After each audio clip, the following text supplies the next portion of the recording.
जय हिंद दोस्तों, आज की क्लास में हम लोग कंटिन्यू करेंगे अपने चैप्टर को, जिसका नाम है socialism in Europe and Russian revolution. ये जो आइडिया है सोशलिज्म का, इसका जन्म होता है यूरोप से, और यूरोप के अंदर ये आइडिया पूरा घूमता है, लोगों को पसंद आता है, लोग इसे पसंद करते हैं। लेकिन ये जो आइडिया है इसको पावर नहीं मिलती पूरे यूरोप के अंदर, और फाइनली ये आइडिया जो है घूमता फिरता पहुंच जाता है रशिया के अंदर। 1880 से लेकर 1990s तक ये जो आइडिया है रशिया के अंदर डिस्कस किया जाता है।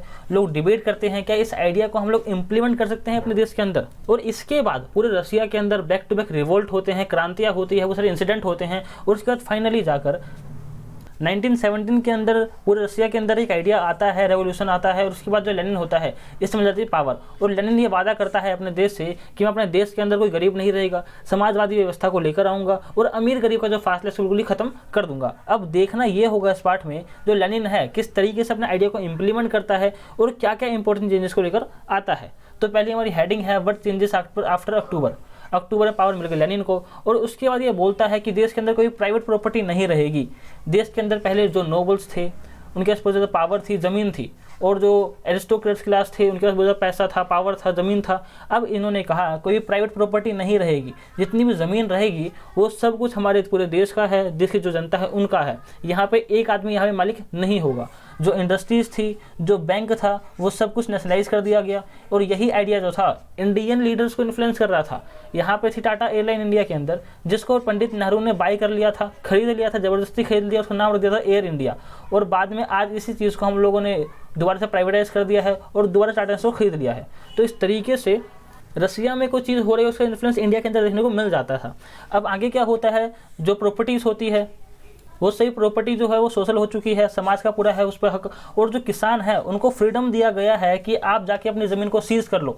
जो नोबल्स के पास ज़मीन का भंडार रखा है, आप जाओ उसको सीज करो, उस पर आपका अधिकार बनता है और कोई भी आपसे उस अधिकार को नहीं छीन सकता है। अब जो बड़े बड़े बंगले थे उस ज़माने में, उन बंगले को कहा गया आप इस बंगले को बांट दो, पार्टीशन कर दो। अमीर आदमी है, परिवार में 4 लोग हैं, 5 लोग हैं और बड़ा सा बंगला है, और वहीं पर गरीब आदमी है, पूरे परिवार के अंदर 10 लोग हैं, 15 लोग हैं, और छोटी सी झुग्गी में रह रहा है, वो छोटे से झोपड़ी में रह रहा है। तो यहाँ पर इन्होंने कहा जिसके परिवार में 15 लोग हैं उसको बड़ा घर मिलेगा, जिसके परिवार में 2 लोग छोटा घर मिलेगा। इस तरीके से पार्टीशन कर दिया।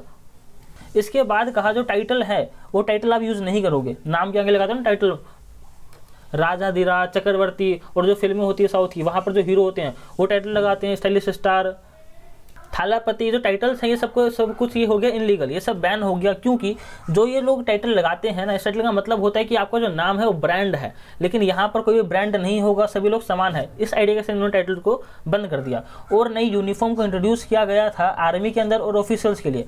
और ये जो यूनिफॉर्म थी ना, ये इस तरीके से नहीं बनाई गई कि हाँ भैया हम नई यूनिफॉर्म लेकर आएंगे ताकि जो हमारे सोल्जर्स हैं उन्हें कंफर्ट फील हो। इंडिया ने भी नई यूनिफॉर्म लेकर आए हैं, लेकिन वो जो यूनिफॉर्म रहेगी वो कंफर्ट के हिसाब से बनाई गई है। लेकिन यहाँ पे जो नई यूनिफॉर्म आई है उस यूनिफॉर्म का मकसद है सोवियत आइडिया, जो सोवियत आइडिया है इसको फैलाना, ये दिखाना कि जो अब रसिया है ये बन गया एक सोवियत नेशन। यहाँ पर एक स्टार होता है रेड कलर का और उसके बीच में निशान होता है कम्युनिस्ट का। तो इस नई हेड को यहाँ पे इंट्रोड्यूस किया गया, यहाँ पे सिंबल को लगाया कि हाँ भैया अब से हम लोग हो गए हैं कम्युनिस्ट पार्टी। और यही जो नाम रखा गया कम्युनिस्ट पार्टी, अब से ये नाम हो गया बोल्शेविक का नया नाम। अब क्या होता है, जो बोल्शेविक पार्टी होती है ना, ये बड़ा ही एकदम कंफर्म होती है कि भैया हम तो जीत ही जाएंगे इलेक्शन के अंदर। तो यही सोचकर बोल्शेविक पार्टी बोलते चलो ठीक है अब हम इलेक्शन भी कराएंगे देश के अंदर, एक डेमोक्रेटिक आइडिया को इंट्रोड्यूस करेंगे। लेकिन जब इलेक्शन कराते हैं ये लोग तो इलेक्शन में खुद ही हार जाते हैं। मतलब इन्होंने खुद इलेक्शन भी कराया और खुद हार गए। और जैसे ही बोल्शेविक पार्टी हारा, इन्होंने पलटी मार दिया। इन्होंने कहा कि नहीं भाई कोई इलेक्शन नहीं होगा, जो भी इलेक्शन होगा सब खत्म। और यहाँ पर असेंबली होगी डिसमिस। अब यहाँ पर कोई डेमोक्रेसी आइडिया नहीं होगा, कोई डेमोक्रेसी नहीं होगा। जो भी कुछ करेगा, जो लेनिन होगा अपने हिसाब से जो करना होगा वो खुद कर लेगा। और इन्होंने कहा जो हमारा ग्रुप है ये ज़्यादा डेमोक्रेटिक है तो इलेक्शन की ज़रूरत पड़ती ही नहीं है। इन्होंने ये कह के बस सब बात को टाल दिया। अब इन्होंने कहा जो हमारा देश है यहाँ पर सिर्फ और सिर्फ 1 पार्टी रूल रहेगा, मतलब सिर्फ और सिर्फ कम्युनिस्ट पार्टी जो है वही रूल करेगी, कोई दूसरी पार्टी यहाँ पावर में नहीं आ सकती है। और देखोगे तो सेम आइडिया इंप्लीमेंट होता है चाइना के अंदर भी, नॉर्थ कोरिया के अंदर भी। और यही दोनों जो कंट्रीज है इस आइडिया से चल रही है आज भी, रशिया भी चल रहा है आज भी। और बहुत सारे ट्रेड यूनियंस बनाए गए, लेकिन जो यूनियन रहेंगे जितने भी वो सब रहेंगे पार्टी के अंडर में, ताकि कोई और पार्टी को ऐसे रिवोल्ट करके हराना दे और दोबारा पावर में आना जाए। जिस तरीके से यहाँ पे लेनिन आया है, बहुत सारे सीक्रेट पुलिस को बनाया गया ताकि जो भी इंसान पूरे देश के अंदर से बुराई कर रहा हो बोल्शेविक पार्टी की, या फिर बोले कि भैया हमको देश तोड़ना है, उसको सीधा पकड़ो और मार कूट के उसको बराबर कर दो। इस आइडिया के साथ एक पुलिस बनाई गई थी जो कि छुपके से काम करती थी। अब क्या होता है, जो रसिया है अभी अभी आज़ाद हुआ है किसी तरीके से, जो लेनिन है पावर में आया है, लेकिन अब यहाँ के हालात जो हैं वो ख़राब होने की शुरुआत दोबारा से हो जाती है। यहाँ पर होता है सिविल वॉर, और ये जो है ये आखिरी एक तरीके से सिविल वॉर आप कह सकते हो। इसके बाद जो है हालात थोड़ी तरीके से बेहतर की तरफ जाएंगे। अब क्या होता है, यहाँ पर जो रसिया की आर्मी होती है इसमें अधिकतर जो लोग होते हैं वो बिलोंग करते हैं एक पीजेंट फैमिली से, किसान परिवार से आते हैं। अब जब लेनिन ने कहा कि जाओ किसानों अपनी ज़मीन को सीज कर लो, तो जितने भी सोल्जर्स थे सब छुट्टी पे अपने गाँव गए, उन्होंने जितनी भी ज़मीन थी सीजना चालू कर दिया। अब यहाँ पर सोल्जर्स नहीं है रसिया के पास।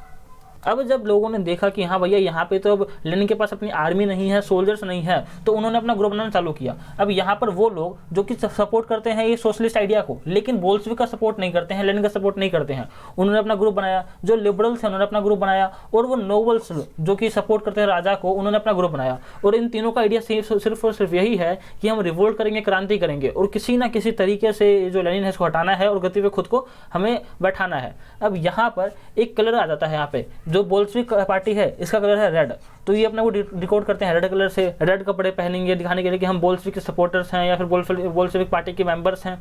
जो ग्रीन लोग थे ना, ग्रीन कपड़ा था, वो सोशलिस्ट रेवोल्यूशनरीज का था, मतलब कि एंटी लेनिन है, एंटी बोल्शेविक पार्टी है, लेकिन जो ये सोशलिस्ट आइडिया है इसको सपोर्ट करते हैं। अगला है वाइट, जो कि प्रो किंग कह सकते हो आप, जो सार निकोलस था उसके सपोर्टर्स जो थे यहाँ पे जो नोबल्स थे उनका वाइट कलर हो गया। और ये सब के सब मिल जाते कि हाँ भैया हम लड़ेंगे तुमसे, हम लड़ेंगे तुमसे, और लड़ाई करके चाहते थे कि बस किसी ना किसी तरीके से हम यहाँ पे बोल्शेविक को हटाए और खुद पावर में आ जाए। और यहीं पर एंट्री होती है कई फॉरेन पावर्स का, जो फ्रांस होता है, अमेरिका होता है, ब्रिटेन होता है, जापान होता है, जितनी भी कंट्रीज है ना ये सब सपोर्ट करती है कैपिटलिज्म के आइडिया को। अब जब कैपिटलिज्म का आइडिया है ये सपोर्ट करते हैं, और यहाँ पर रसिया के अंदर एक ऐसा आइडिया ने जन्म लिया है, एक ऐसा आइडिया घूम रहा है जो कि सपोर्ट नहीं करता है कैपिटलिज्म को, या फिर पूरी तरीके से एंटी कैपिटलिज्म है।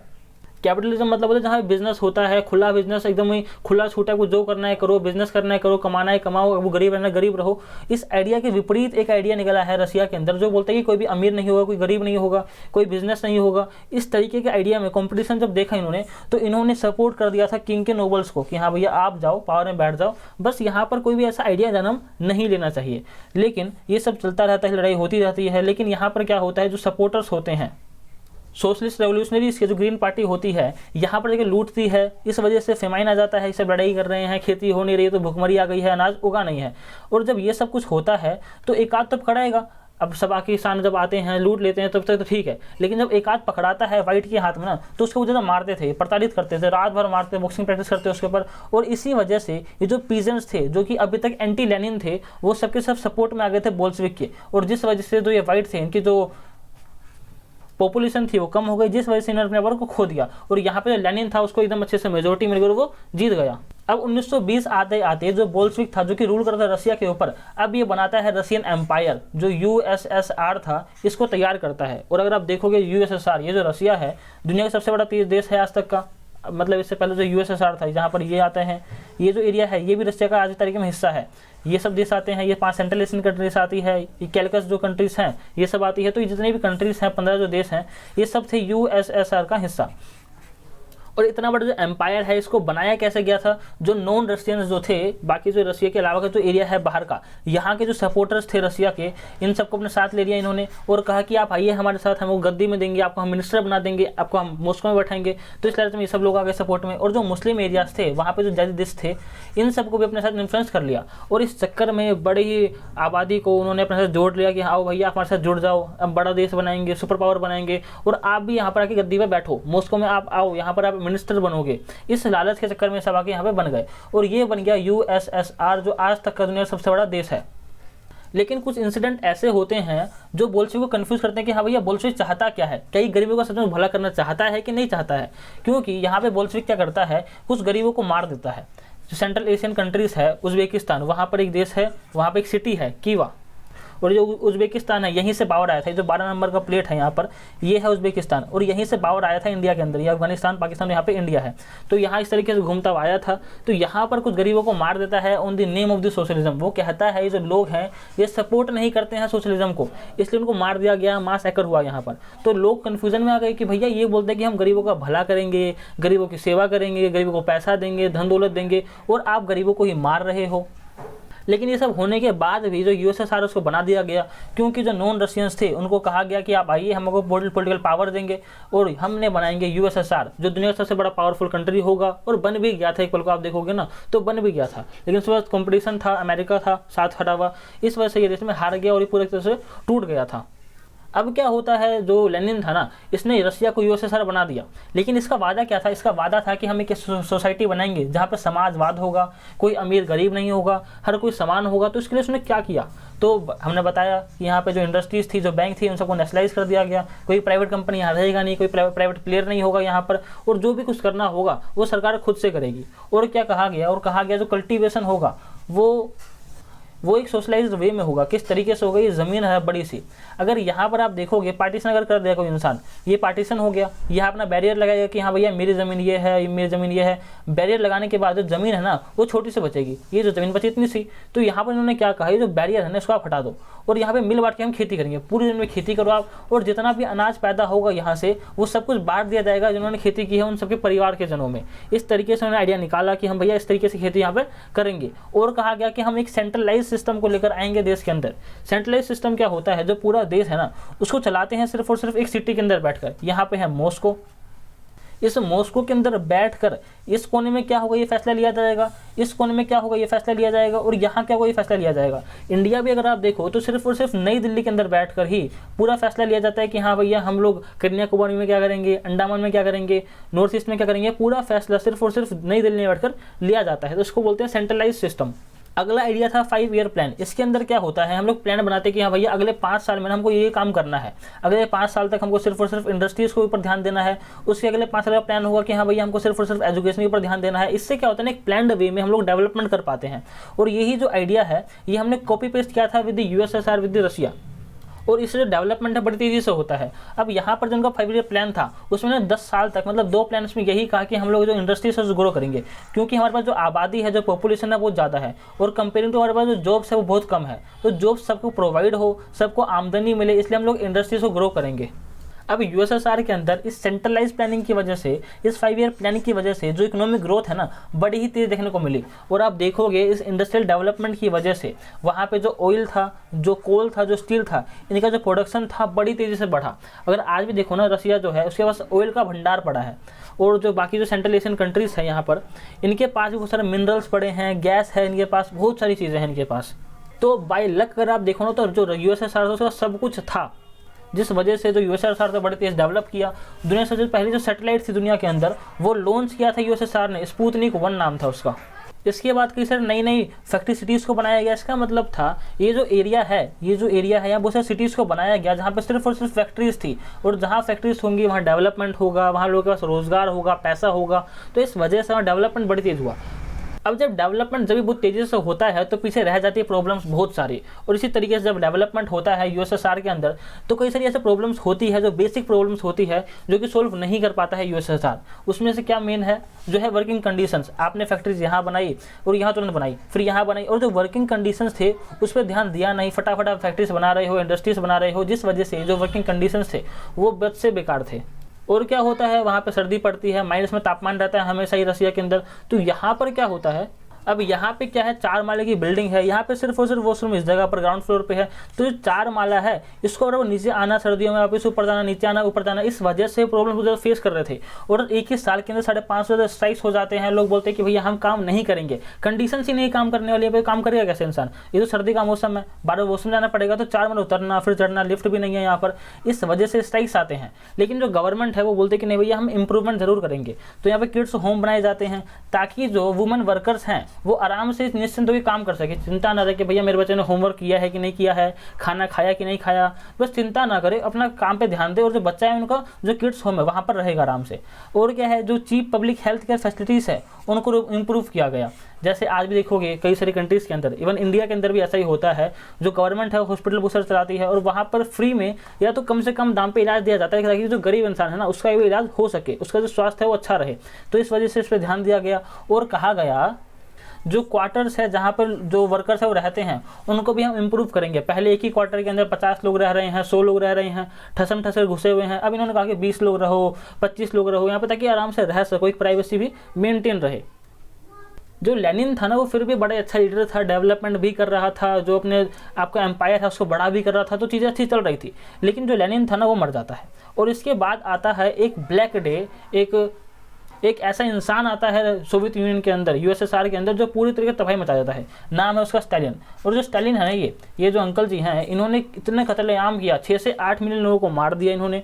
और इनका सिर्फ और सिर्फ इतना कहना था, या तो देश बचाओ या लोग बचाओ। और जो भी इंसान बोलता था अगेंस्ट दिस स्टालिन या फिर अगेंस्ट द यूएसएसआर, उसको सीधा पकड़ो और काट दो, बात खत्म यहाँ पर।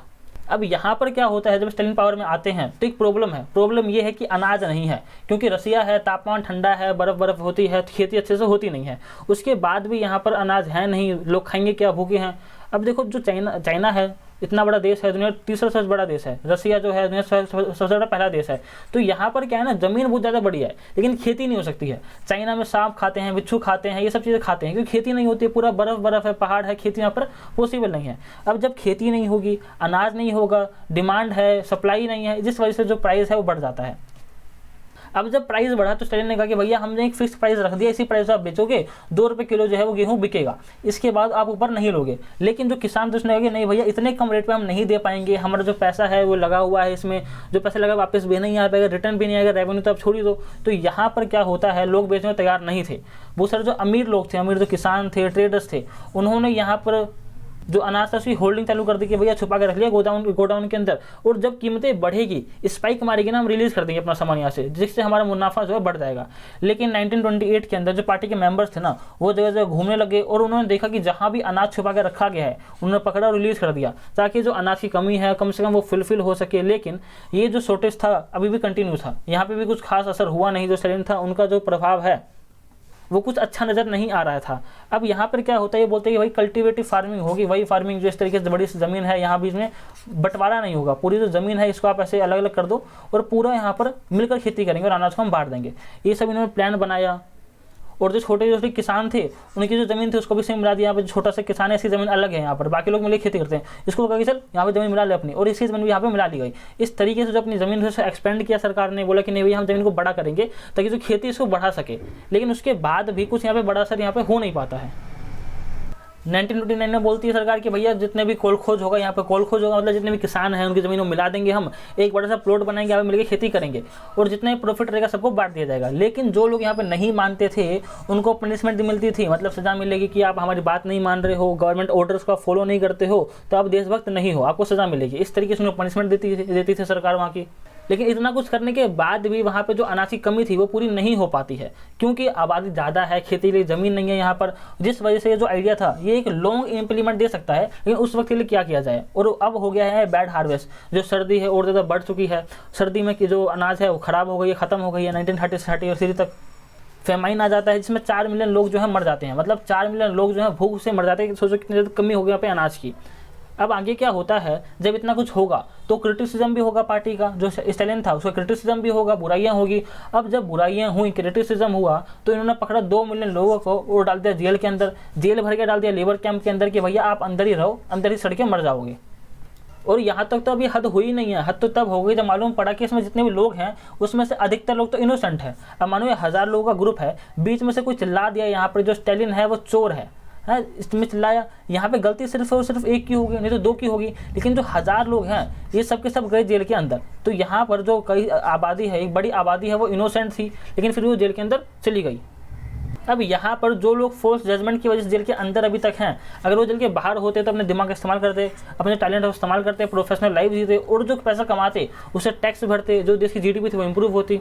अब ये जो लोग हैं जो कमा नहीं रहे हैं, जेल के अंदर बैठे हुए खाना खाएंगे, जेल के अंदर जो पैसा है सरकार का वेस्ट जा रहा है एक तरीके से, और यहाँ पे जो लोग हैं जो कमा सकते थे वो कमा भी नहीं रहे हैं, देश की जो जीडीपी वहाँ पे कंट्रीब्यूट नहीं कर पा रहे हैं। अब आगे क्या होता है ये सब चल ही रहा है। लेकिन फिर भी जो यूएसएसआर था, इसका जो रिवोल्ट था, जो क्रांति थी रसिया की, इसको एक ग्लोबल फेस मिल गया।